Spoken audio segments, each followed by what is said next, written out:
युवा तरंग तरंग तरंग तरंग युवा तरंग।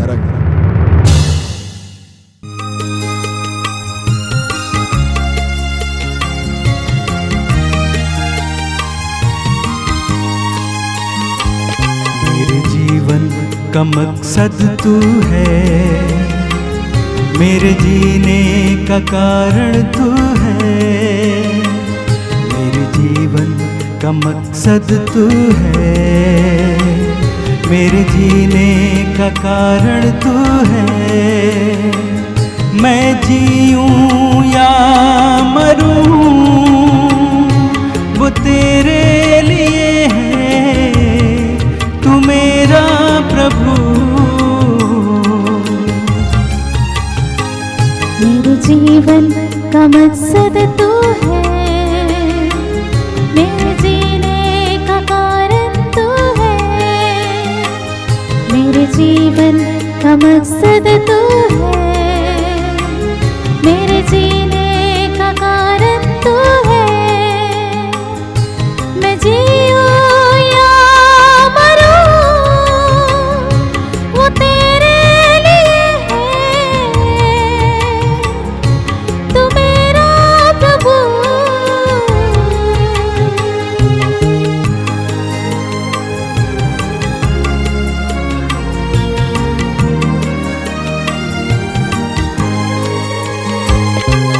पिछला सब भूल कर मैं आगे ही दौड़ा चलूं,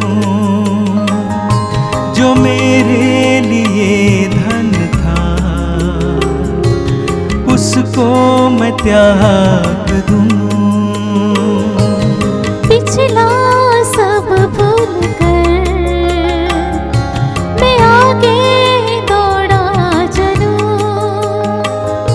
जो मेरे लिए धन था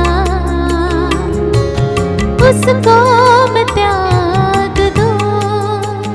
कि मैं पाऊं उससे पुरस्कार, दौड़ा मैं जाऊं। कि मैं पाऊं उससे पुरस्कार, दौड़ा मैं जाऊं।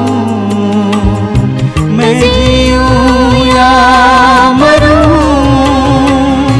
वो तेरे लिए है, तू मेरा प्रभु। हालेलुया। प्रभु यीशु के अति पावन नाम पर हम सभी श्रोताओं को इस प्रवचन के समय में हम आपका स्वागत करते हैं। विशेषकर हम सभी जवान भाई और बहनों को आज हम इस वचन पर गौर करने के लिए हम आपको निमंत्रित करते हैं। मत्ती का सुसमाचार अध्याय 27 वचन 32। हम पढ़ते हैं कि प्रभु यीशु क्रूस के रास्ते पर जा रहे हैं, अपना क्रूस ढोते हुए जा रहे हैं और लिखा है, शहर से निकलते समय उन्हें कुरेन निवासी सीमोन मिला और उन्होंने उसे ईसा का क्रूस उठा ले चलने के लिए बाध्य किया। हम पढ़ते हैं 3 सिनॉप्टिक गॉस्पेल्स में इस व्यक्ति का उल्लेख है कि क्रूस के रास्ते पर कुरेन निवासी सीमोन, जो वहां शायद यरूशलेम में केवल एक मुसाफिर की तरह, एक यात्री की तरह वहां पर आया था, वो परिचित नहीं था कि वहां पर क्या होने वाला है। और अचानक उस पर रोम के सिपाही उसे बाध्य करते हैं कि वो यीशु मसीह का जो क्रूस है उसे उठाए। क्या उसे अच्छा लगा वो क्रूस उठाने के लिए? मेरे अनुसार तो नहीं। मन में वो शायद सोच रहा होगा कि ये क्या बिना वजह मुझे इसमें ढकेल दिया। शायद जिंदगी के हमारे अनुभवों में भी हमें कई बार यही एहसास होता है जब हमें क्रूस ढोना होता है। हमारा कोई कसूर नहीं, हमारा उसमें कोई दायित्व नहीं बनता, पर फिर भी हमें दुख झेलना पड़ता है। वो दुख किसी भी प्रकार का हो सकता है, कोई बीमारी हो या कोई संकट का समय, कोई विपत्ति आन पड़े, नौकरी चली जाए, पैसों की समस्या या घर में और कोई आपत्ति, विभिन्न प्रकार या नाना प्रकार के दुखों और यंत्रणाओं को हम झेलते हैं। और अनेकों बार उस सीमोन की तरह हमें लगता है कि हमारा क्या दोष। हम कई बार कुड़कुड़ाते हैं, हम गुस्सा करते हैं, हम दुखी होते हैं, निराश होते हैं, हताश होते हैं, मायूस हो जाते हैं, चिंतित होते हैं। कितने सारे नकारात्मक भावनाओं को उस दुख और विपत्ति के समय में हम उसका अनुभव करते हैं। अगर आप अय्यूब, पुराने विधान के अय्यूब इस पात्र को भी देखेंगे तो वो तो धर्मी व्यक्ति था, परमेश्वर के आज्ञाओं का बखूबी उसका अनुपालन करता था, पर फिर भी उन्हें कितनी सारी यानी यंत्रणाएं झेलनी पड़ी। और उनके ही दोस्तों ने अलग अलग उसके मतलब निकाले हैं, डिफरेंट इंटरप्रिटेशंस कि व्हाई वाज जॉब सफरिंग। और आज हम भी अनेक लोग यही सोचते हैं कि क्यों हुआ, और आखिर में अय्यूब भी परमेश्वर से ये सवाल पूछते हैं, क्यों, why Lord, why am I going through this. पर सुंदर बात यह है कि अय्यूब के ग्रंथ में पढ़ते हैं कि उसने ईश्वर से यह सवाल पूछने पर भी ईश्वर ने इसका जवाब नहीं दिया। और जो 3 दोस्त, बल्कि वहां जो 4 लोग व्यक्ति है, उन्होंने भी जो बताया था वो भी सही नहीं था, बल्कि ईश्वर ने तो केवल अय्यूब पर यह प्रकट किया कि मैं कौन हूं, मैं सर्वशक्तिमान ईश्वर हूं। तो मुझे सुनने वाले सभी मेरे प्रिय भाई और बहनों, जिंदगी के कठिनाइयों में, परेशानियों में हम ये सवाल ना पूछे व्हाई, या कब तक, या इसमें से हम कैसे या क्या करें हम, बल्कि हम ये सवाल पूछे कि परमेश्वर क्या चाहता है मुझसे, परमेश्वर इस दुख की घड़ी में मुझे क्या सिखाना चाहता है। क्योंकि कुछ भी मेरे जिंदगी में बगैर उसकी अनुमति या उसकी जानकारी नहीं होता। अगर मेरे सिर का बाल बाल उसने गिना है तो जरूर इसके पीछे भी कुछ हेतु होगा। तो परमेश्वर इससे क्या सिखाना चाहते हैं, या परमेश्वर क्या मुझे, मेरा कहां पर क्या मुझे सुधारना चाहते हैं, या कहां मेरा मार्गदर्शन करना चाहते हैं। हम पढ़ते हैं प्रवक्ता ग्रंथ अध्याय 2, उसमें बहुत सुंदर प्रवक्ता जो ग्रंथकार है बहुत सुंदर तरीके से पवित्र आत्मा से प्रेरित होकर ये वचन देते हैं। अध्याय 2 वचन 2 और 3, जहां हर एक विश्वासी को ये पढ़ना जरूरी है कि लिखा है कि तुम्हारा हृदय निष्कपट हो और तुम दृढ़ संकल्प में बने रहो। जब विपत्ति तुम्हारे घर पर आती है, जब विपत्ति तुम्हारे द्वार को खटखटाती है, तब तुम्हारा जी ना घबराए और ईश्वर से लिपटे रहो, उसे मत त्यागो, जिससे अंत में तुम्हारा कल्याण है। हमारा कल्याण कब है और किस में है? जब दुख और विपत्ति के समय हम प्रभु से लिपटे रहेंगे, हम उसे नहीं त्यागेंगे। यानी दुख की घड़ी में, संकट की घड़ी में हमें क्या करना चाहिए? हमें प्रभु के निकट आना है, प्रभु को खोजना है। स्तोत्र संहिता अध्याय 119 में वहां स्तोत्रकार कहते हैं, और ये जिंदगी की हकीकत है, जब जिंदगी में सब कुछ अच्छा चल रहा हो ना, यानी कोई परेशानी नहीं है, हम जो चाहते हैं, हमारी योजनाएं सफल हो रही है, तो अधिकतर हम कहीं पर लड़खड़ा जाते हैं, या तो हम परमेश्वर से दूर चले जाते हैं, हम अपने राह जाने लगते हैं, हम प्रभु को भी कई बार भूल जाते हैं। पर जब हमारे जीवन में कोई परेशानी आती है, हमें बेइज्जत, हमें जिल्लत सहना पड़ता है, या तो हमारे जीवन में कोई कष्ट आ जाता है, तो स्तोत्रकार कहते हैं, बहुत सुंदर लिखा है Psalm 119 verses 67, मैं अपमानित होने से पहले भटक गया था और अब मैं तेरे आदेशों का पालन करता हूं। देखिए, यानी उसके भटकने, जब वो भटके हुए थे तब उसे ज्ञात नहीं था कि मैं क्या कर रहा हूं, मैं प्रभु के निर्देशों का पालन नहीं कर रहा हूं। पर जब उसे अपमान सहना पड़ा तो वो अपने सुध-बुध में आया और होश में आया और वो परमेश्वर के आदेश का पालन करने लगा। लिखा है, आगे चलकर वो बताते हैं इन वर्स 71 में लिखा है, अच्छा हुआ कि मुझे अपमानित किया गया, मैंने तेरी आज्ञाओं का पालन करना सीखा। यानी उस दुख और पीड़ा में वो विनम्र बने, विनीत बने, परमेश्वर के महान शक्तिशाली हाथ के नीचे उसने अपने आप को विनम्र बनाया और वो परमेश्वर की आज्ञाओं का पालन करना सीखे। परमेश्वर खुद कहते हैं स्तोत्र संहिता 50 वचन 15 के द्वारा, संकट के समय मेरी दुहाई दो। देखिए, प्रभु खुद कह रहे हैं क्या करना है, हमें प्रभु को दुहाई देना है, मैं तुम्हारा उद्धार करूंगा। और वादा है परमेश्वर का कि मैं तुम्हारा उद्धार करूंगा और तुम मेरा सम्मान करोगे।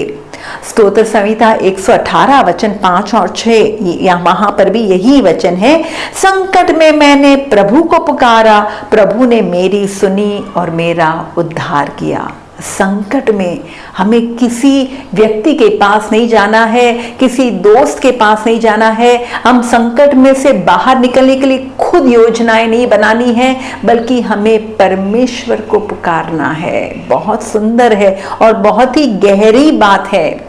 हम देखते हैं पुराने विधान में राजा यहोशापात, जहां उसके सामने 3 शत्रु के राजा अचानक उसके सामने आ जाते हैं, और जब उसे ये एहसास होता है कि मैं किसी भी तरीके से मेरा सामर्थ्य नहीं है, मेरी वो योग्यता नहीं, ना मेरी सेना की योग्यता है, वो परमेश्वर के, वो दौड़े दौड़े जाते हैं परमेश्वर के मंदिर में, ये कहते हुए कि प्रभु मैं नहीं जानता मुझे क्या करना है, पर मेरी दृष्टि आप पर लगी हुई है।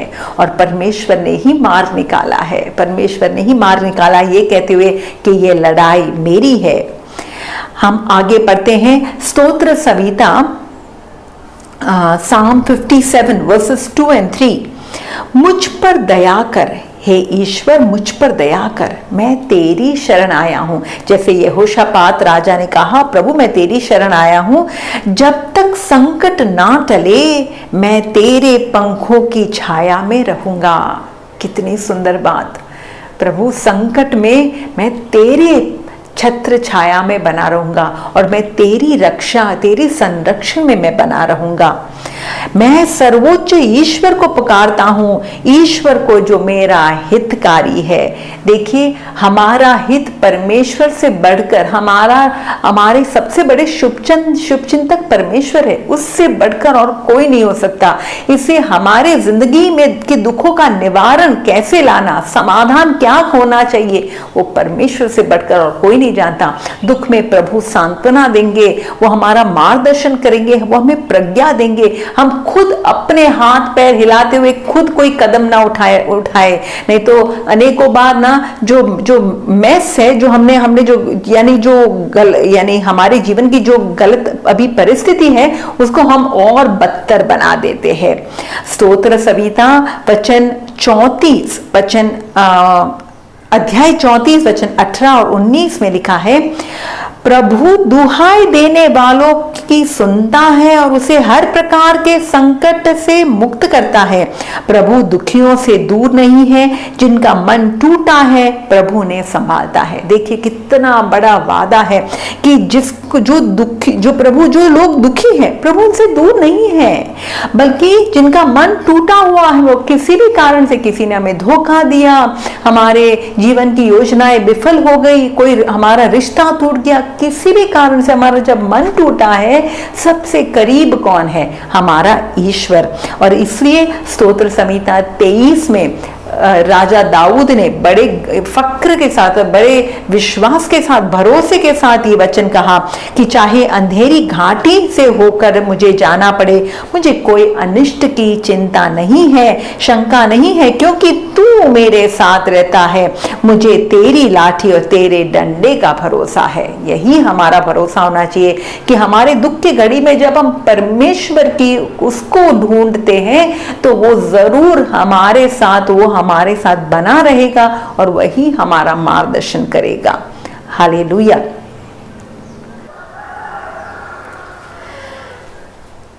मुझे सुनने वाले सभी भाइयों और बहनों, ये भी जान लीजिए, जब अंधकार का समय आता है, हम अंधेरी घाटी से गुजरते हैं, तो ये जान लीजिए कि परमेश्वर इस बात से अज्ञात है नहीं, पर उस अंधेरी घाटी में, उस अंधकार के समय में प्रभु ने एक बहुत बड़ा खजाना छिपा के रखा है। नबी इज़ायास का ग्रंथ अध्याय 45 वचन 3 में लिखा है, मैं तुमको अंधकार में छिपे हुए खजाने और गुप्त स्थानों में रखी संपत्ति दे दूंगा। वो संपत्ति क्या है पता है? वो है हमारा रिश्ता प्रभु के साथ, जो अटूट हो जाएगा, और वो रिश्ते से बढ़कर और कुछ नहीं है। और इसलिए यीशु ने जब मत्ती के सुसमाचार अध्याय 13 में ये जब दृष्टांत दिए, अनमोल मोती का दृष्टांत, छिपे हुए खजाने का दृष्टांत, ये छिपा हुआ खजाना, ये अनमोल मोती जो गुप्त स्थानों में है, वो कहाँ पर मिलेगा? वो अंधकार में है। और वो अंधकार यानी हमारे जीवन की कसौटी का समय, उस समय में जब हम प्रभु को ढूंढते हैं तो प्रभु हमें बल देता है, सामर्थ्य देता है। इसलिए तो अंधेरी घाटी से जब हम गुजरते हैं, आगे चलकर लिखा है कि वो मेरा प्याला लबालब भर देता है, वो मेरा तेल से अभिषेक करता है। यानी उस दुख के समय में परमेश्वर, हम परमेश्वर को जब खोजते हैं, उसके राज्य को ढूंढते हैं, तो वो सब कुछ हमें प्रदान करता है, और सबसे अधिक, सबसे मूल्यवान, हमें पवित्र आत्मा का महान अभिषेक प्राप्त होता है। हम कुछ 7 बातों पर आपको बतलाना चाहते हैं। ये 7 बातें हमारे जीवन में सक्रिय रूप से हमारे जीवन में क्रियाशील हो जाएगी। ये आशीष हमें प्राप्त होगा जब दुख के घड़ी में हम प्रभु को ढूंढते हैं। सबसे पहला कि हम जिंदगी की क्षणभंगुरता को समझेंगे। स्तोत्र संहिता अध्याय 90 वचन 12 में लिखा है, हम जीवन की क्षणभंगुरता सीखे जिससे हमें सद्बुद्धि आए। हम अधिकतर लगता है कि जिंदगी हमारी चलती रहेगी, हम तो बस अनंत काल तक जीते रहेंगे, पर ये सही सद्बुद्धि नहीं है। When we understand how fickle is our life, कि हमारा जीवन 4 दिन का जीवन है, तो दुख के समय में हमें पता चलता है, जब बीमारी आती है, जब हम देखते हैं कोई प्रियजन की मृत्यु हो जाती है, तो हमें पता चलता है कि वाकई में जीवन एक परपोटे के समान है। वो ऐसे ही अब आया अब चला जाएगा। तो हमें जिंदगी से ज्यादा, हम बहुत इन सांसारिकता से हम ज्यादा लगाव नहीं रखेंगे, और हमारा मन, दूसरी बात, हमारा मन हम प्रभु की बातों में केंद्रित कर पाएंगे। हम प्रभु को खोजेंगे तो ऊपर की बातों को हम ध्यान लगा पाएंगे। जैसे संत पौलुस ने कहा कलोसियों के पत्र में अध्याय 3 वचन 2 में, आप पृथ्वी पर की नहीं बल्कि ऊपर की चीजों की चिंता किया करें। तो दुख के समय जब हम परमेश्वर की ओर दृष्टि लगाते हैं, तो हम वाकई में हम ईश्वरीय बातों को, स्वर्गीय बातों को ज्यादा हम हमारा मन वहां लगा पाएंगे। तीसरी बात, जब हम इस दुख के घड़ी में परमेश्वर के पर श्रद्धा रखते हुए, भरोसा रखते हुए हम उसके और करीब आने की कोशिश करते हैं, तो हमारा जो विश्वास है ना, वो जो सोने से भी ज्यादा कीमती जो हमारा विश्वास है, वो इस यानी कसौटी के आग में उसे तपाया जाता है, और वो बहुत ही वो विकसित होता है। वही तो बात संत पेतरुस कहते हैं अपने पत्र में, पहले पत्र में अध्याय 1 वचन 6 और 7 में। और इसलिए हमें ध्यान रखना है कि परमेश्वर जब हमें हमारे जीवन में कोई विपत्ति का समय आने भी देता है, तो हमें उसकी ओर देखना है। लूकस के सुसमाचार अध्याय 13 वचन संख्या 1 से लेकर, जब प्रभु यीशु के पास कुछ लोग आकर कहते हैं कि वो गलीली जिनकी मृत्यु हुई या सीलोम का मीनार गिरने पर जिनकी मौत हो गई, क्या ये लोग ज्यादा अधिक पापी थे? आज कोरोना के इस महामारी के समय कितने लोग आसपास में, अड़ोस पड़ोस में, एक एक व्यक्ति हम देख रहे हैं कि अनेक धार्मिक लोग भी, उनकी भी मृत्यु हो रही है। तो क्या हम सोचते हैं कि हम बच गए, इसे वो हम उनसे ज्यादा धार्मिक है? नहीं। हर इस दुर्घटना के समय में प्रभु हमें क्या शिक्षा देना चाहते हैं? जैसे यीशु ने कहा, क्या तुम सोचते हो वो लोग ज्यादा पापी है? नहीं, बल्कि मैं तुमसे कहता हूं, अगर तुम पश्चाताप नहीं करोगे तो तुम सभी लोग ऐसे नष्ट हो जाओगे। यानी प्रभु सिखाना चाहते हैं कि इस संकट के समय में, इस दुर्घटना के समय में, इस महामारी के समय हमें परमेश्वर के पास आते हुए हृदय को विनीत बनाना है। We have to have a contrite and a humble heart. हमें अपनी जिंदगी को परखना है, हमें पश्चाताप करना है और प्रभु की ओर हमें आना है। तभी तो जाकर हम वाकई में, हम परमेश्वर हमें बचा पाएंगे। और हम जानते हैं कि लूकस के सुसमाचार अध्याय 8 में जब बोने वाले का जब किस्सा प्रभु ने बताया, तब यीशु ने कहा वो बीज जो पत्थरों के बीच गिरा, उसमें वो ज्यादा खिल नहीं पाया, क्योंकि उसमें वो वहां पर जड़ें ज्यादा मजबूत नहीं थी। संकट आने पर वो मुरझा जाता है या तो वो विफल हो जाता है। तो जब हमारे जीवन में हम संकटों का सामना करते हैं, तो ही वाकई में हमारा हृदय हम अच्छी भूमि बना सकते हैं और हमारे जीवन में वो फसल आती है। जब संकट के समय में हम अपने जीवन में हम अपने आप को त्यागने को भी तैयार है, तो हम उस गेहूं के दाने के बराबर बन जाएंगे जो मिट्टी में मिट जाता है, तो ही उसमें फसल आएगी। और फिलिपियों के पत्र में हम एक बहुत सुंदर वादा है, जहां पर लिखा है कि किसी भी बात, दुख के समय में चिंता होनी अनिवार्य है। कई परेशानी हो सकती है, नौकरी चली गई तो ये चिंता का विषय है, पर लिखा है क्या है?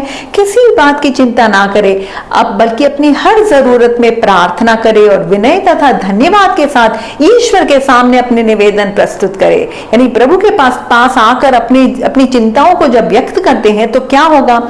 ईश्वर की शांति जो हमारे समझ से परे है, आपके हृदयों और विचारों को ईसा मसीह में सुरक्षित रखेगी।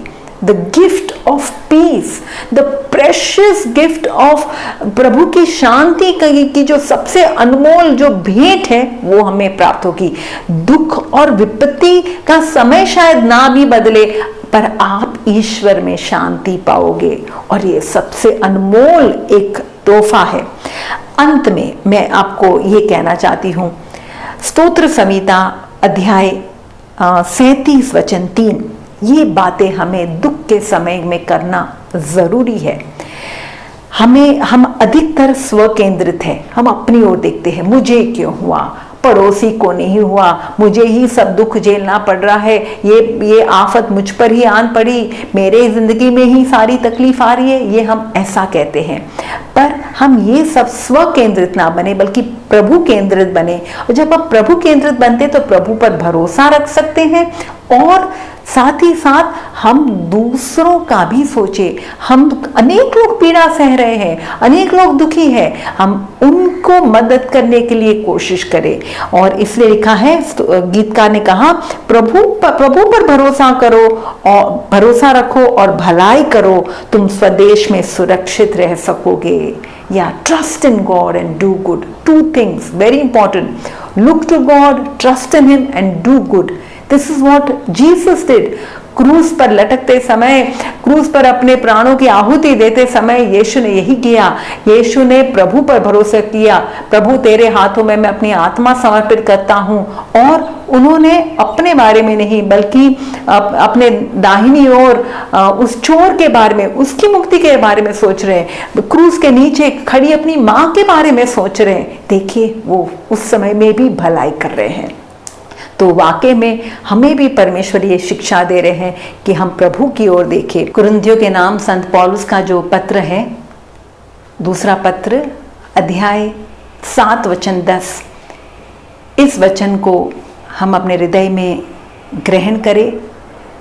और कितना सुंदर वादा है यहाँ पर, जहाँ पर कहा गया है कि जो दुख ईश्वर की इच्छानुसार स्वीकार किया जाता है उससे ऐसा कल्याणकारी हृदय परिवर्तन होता है कि खेद का प्रश्न ही नहीं उठता। हमारे जीवन में किसी भी प्रकार का या कैसा भी दुख, किसी की ओर से भी हमें जो दुख झेलना पड़ रहा है, वो अगर हम प्रभु की इच्छा अनुसार स्वीकारते हैं तो हमारा हृदय परिवर्तन होता है और ये कल्याणकारी है हमारे लिए और हमसे जो भी जुड़े हैं। हमारे परिवर्तन के द्वारा दूसरों के जीवन में भी परिवर्तन आएगा। तो आखिरकार में हम नबी इज़ायास का जो ग्रंथ है, अध्याय 38 वचन संख्या 14 को सुने और आश्वासन पाए। परमेश्वर के ये वचन हम सबों को एक दिलासा दे। प्रभु, मैं कष्ट में हूँ, मेरी सहायता कर। मेरे दिन दुख में बीत रहे हैं। प्रभु अपने भक्तों को सुरक्षित रखेगा, उसका आत्मा उनमें नवजीवन का संचार करेगा। तू मुझे स्वास्थ्य प्रदान कर पुनर्जीवित करेगा। दुख मेरे लिए कल्याण बन गया। तूने मेरी आत्मा को विनाश के गर्त में गिरने से बचाया। तूने मेरे सब पापों को अपने पीछे फेंक दिया। दुख हम सब के लिए कल्याण बन सकता है। Troubles can make us better. We need not become bitter. हम प्रभु की ओर देखें और वाकई में हम अपने इन दुखों के द्वारा हमारे जीवन का कल्याण और दूसरों के जीवन में भी कल्याण का माध्यम बने। जय यीशु। मुझ पर हुई है कृपा, बेकार न जाने दूं। जिसने मुझे है चुना, उसकी ओर मैं बढ़ूं। मुझ पर हुई है कृपा, बेकार न जाने दूं। जिसने मुझे है चुना, उसकी ओर मैं बढ़ूं। देखो तेरी सलीब पर खींचा मैं जाऊं। देखो तेरी सलीब पर खींचा मैं जाऊं। मैं जीऊं या मरूं, वो तेरे लिए है। तू मेरा प्रभु, मेरे जीवन का मकसद तू है। मेरे जीने का कारण तू है। मेरे जीवन का मकसद तू है। मेरे जीने का कारण तू है। मैं जीऊं या